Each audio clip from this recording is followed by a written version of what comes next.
আমি এই মুহূর্তে সরাসরি আপনাদের রুবির মোড়ে নিয়ে যাব। হনুমান জয়ন্তী উপলক্ষে হিন্দুত্ববাদী সংগঠনের তরফে শোভাযাত্রা বের করা হয়েছে রুবির মোড় থেকে। আমাদের প্রতিনিধি রয়েছেন সরাসরি সেখান থেকে, সুদীপ্ত আচার্য, সেই ছবিটা আপনাদের জন্য তুলে ধরবেন। দেখাও সুদীপ্ত। একদমই, শুধুমাত্র কিন্তু শোভাযাত্রা না, তারা যেটা বলছেন পরশুদিন যে ঘটনা ঘটেছিল যে একটি প্রাইভেট বাস থেকে হনুমানজির পতাকা খুলে নেওয়া হয়েছিল, তার প্রতিবাদে কিন্তু হিন্দুস্তান হিন্দু রক্ষা কমিটি বিভিন্ন প্রাইভেট বাস, সেই প্রাইভেট বাসে কিন্তু রীতিমতো প্রাইভেট এবং সরকারি বাসে যে তিরঙ্গা, যে গেরুয়া পতাকা, সেই হিন্দুত্ববাদীদের সনাতনীদের পবিত্র গেরুয়া পতাকা, সেই পতাকা কিন্তু সরকারি এবং বেসরকারি বাসগুলোয় লাগিয়ে দেওয়া হচ্ছে।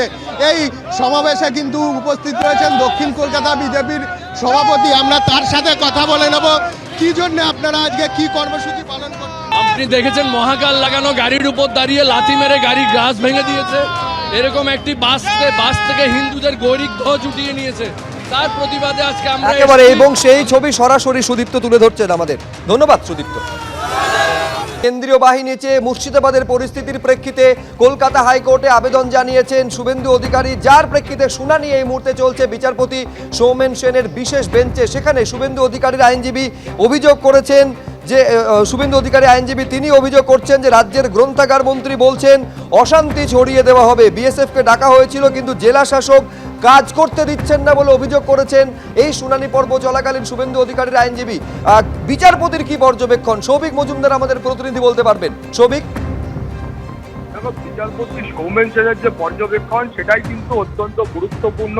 তিনি বলছেন যে ভোট পরবর্তী সন্ত্রাস সহ একাধিক আগেও অন্যান্য ক্ষেত্রে কলকাতা হাইকোর্টের নির্দেশে এরাজ্যে কেন্দ্রীয় বাহিনী এসেছিল এবং কেন্দ্রীয় বাহিনী এসেছিল পুলিশকে, প্রশাসনকে সাহায্য করার জন্য এবং সেটা নির্দিষ্ট সময়ের জন্য এসেছিল। ফলে সেই একই ধরনের নির্দেশ আজকেও যদি কলকাতা হাইকোর্ট দেয়, সেক্ষেত্রে পুলিশের কি বক্তব্য আছে, রাজ্যের কি বক্তব্য আছে, সেই প্রশ্ন তিনি রেখেছেন। ফলে 8 ঘন্টা পরে সরকারি আইনজীবী যারা আছেন সেই আইনজীবীদের ফেরত এসে এই প্রশ্নের সম্মুখীন হতে হবে এবং এই প্রশ্নের উত্তর দিতে হবে।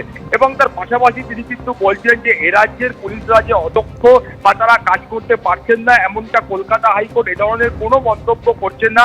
কলকাতা হাইকোর্টের বক্তব্য হচ্ছে যে কোনো নির্দিষ্ট একজন ব্যক্তি বা কোনো নির্দিষ্ট ব্যক্তিদের নিরাপত্তা দেওয়া কলকাতা হাইকোর্টের উদ্দেশ্য নয়।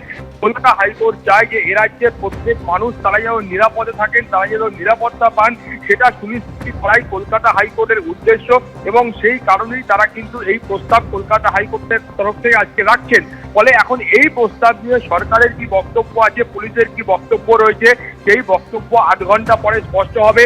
তার আগে তোমাকে বলবো, শুভেন্দু অধিকারীর আইনজীবীদের বক্তব্য হলো যে এই গোটা বিষয়টাতে বিএসএফকে প্রাথমিক পর্যায়ে ডাকা হয়েছিল, কিন্তু যিনি ডিস্ট্রিক্ট ম্যাজিস্ট্রেট আছেন তিনি কিন্তু বিএসএফকে কাজ করতে দিচ্ছেন না।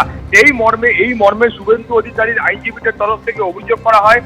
সরকারি আইনজীবীদের তরফ থেকে পাল্টা বলা হয় যে গোটা বিষয়টা এরকম নয়, বিএসএফকে কাজ করতে দেওয়া হচ্ছে না, এই অভিযোগ ভুল, বিএসএফ এখনো কিন্তু ওখানে আছেন। ফলে এই ধরনের যে অভিযোগ করা হচ্ছে সেই অভিযোগ ভুল। এর পাশাপাশি শুভেন্দু অধিকারীর আইনজীবীরা তারা কিন্তু স্পষ্টত বলেছেন এ রাজ্যের গ্রন্থাগার মন্ত্রী তিনি একেবারে রুট নির্দিষ্ট করে, এলাকা নির্দিষ্ট করে বলে দিচ্ছেন যে কোন পথে অশান্তি ছড়ানো হবে, কোন কোন এলাকায় অশান্তি ছড়ানো হবে। ফলত এই ধরনের যে মন্তব্য, সেই মন্তব্যে কার্যত শুধুমাত্র মুর্শিদাবাদ নয়, একাধিক যে স্পর্শকাতর এলাকা রয়েছে সেই স্পর্শকাতর এলাকায় কিন্তু এই অশান্তি ছড়িয়ে যেতে পারে, এই ধরনের একটা আশঙ্কা শুভেন্দু অধিকারীর তরফ থেকে করা হচ্ছে। ফলে তারা যেটা বলছেন যে আমতলা থানার ঘটনাও কিন্তু তারা উল্লেখ করেছেন। অর্থাৎ গতকাল আমতলায় যে ছবি দেখা গিয়েছিল সেই ছবি তারা সামনে এনে বলছেন যে আমতলায় যারা এই ধরনের অশান্তি পাকাচ্ছিল সেই ধরনের কিছু ব্যক্তিকে পুলিশের তরফ থেকে গ্রেপ্তার করা হয়, কিন্তু তাদের যখন গ্রেপ্তার করা হয় তাদেরকে ছেড়ে দিতে হবে।